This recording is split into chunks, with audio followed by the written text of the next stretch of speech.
Hey guys, Chris with BlackRifle Survival. We have another knife to unbox for you guys here. This is a BarkRiver knives. Stay tuned.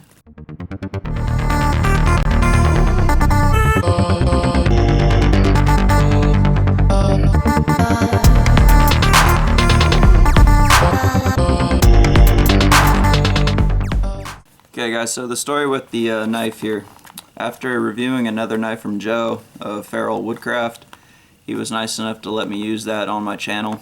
So I've already sent that knife off to another reviewer, and during the testing out in the field I realized that the handle had an issue with being pretty slick. It was very glassy, so it slipped in my gloves, my mechanics in particular.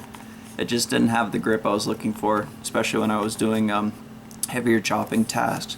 So I looked into BarkRiver knives to see what they had, and I actually found their Bushcraft series, and this is the Impala jimped. This one does have a nicer jimping section on it with a flat 90-degree spine, and the handle is the key part.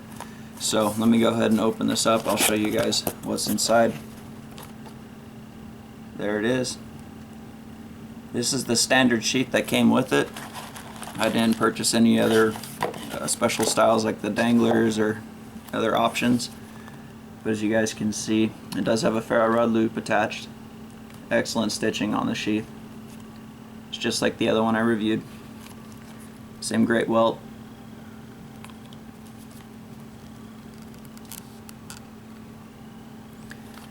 And I'll pull this one out right now. So here it is. It's also the CPM 3V. This is the Bushcrafter. The model's the Impala. So it's got the full Scandi grind. Almost convexed. See if I can get that to focus. Slightly, it's about the same thickness. I don't really have the specs with me, so I'll have to do another follow-up video. But there's the jimping on the top. And a very, very sharp 90 on top. So back to the handles.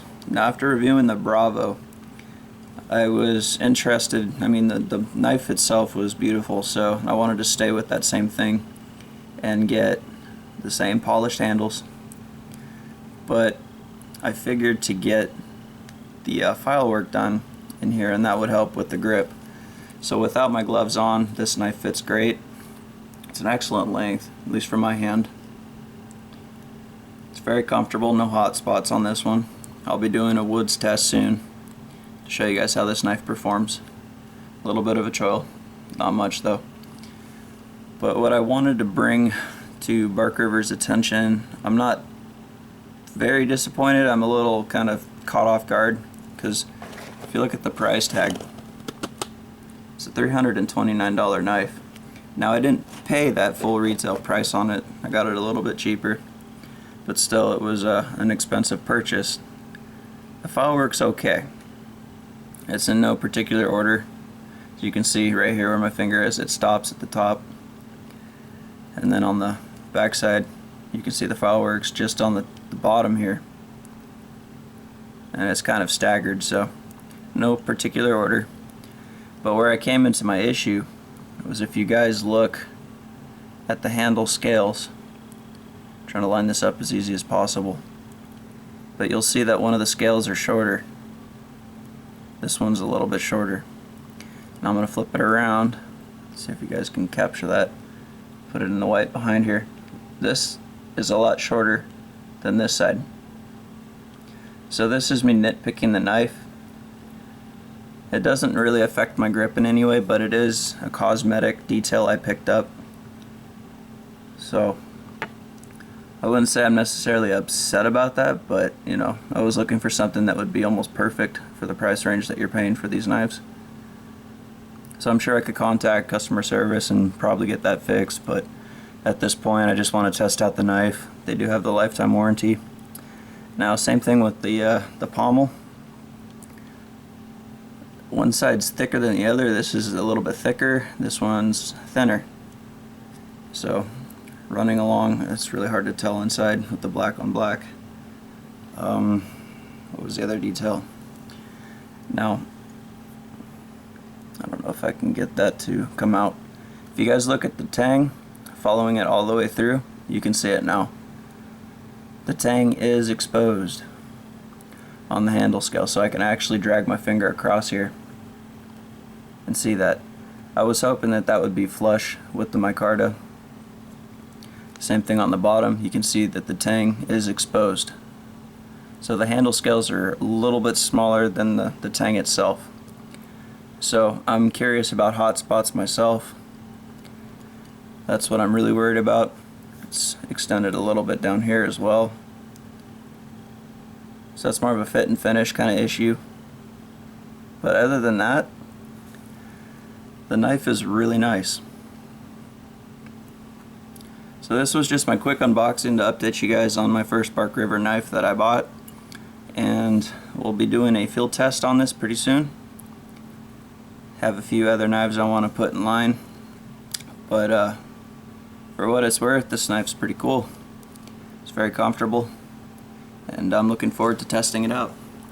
So this is Chris with BlackRifle Survival, showing you my new BarkRiver. This is the Impala, if you guys are curious. So go ahead and head on over to BarkRiver Knives and see what they got. They've got quite a few selections for anyone who is interested. And the sheaths are excellent that they come with.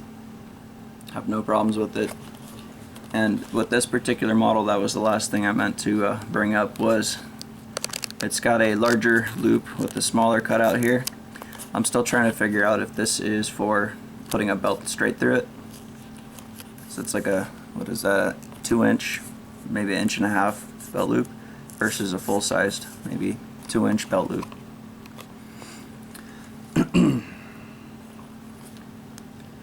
But I do know that when I'm setting my belt through here, it's angled. So when the knife is sitting on my side, it actually tilts it forward. So on my hip, it's facing backwards. So that makes it easier to deploy it and then resheath it. Alright guys, so if you like the content of this video, if you like BarkRiver knives, anything else like that, go ahead and give me a thumbs up, and we'll get to that test coming up, and we'll catch you guys soon. Thanks for watching.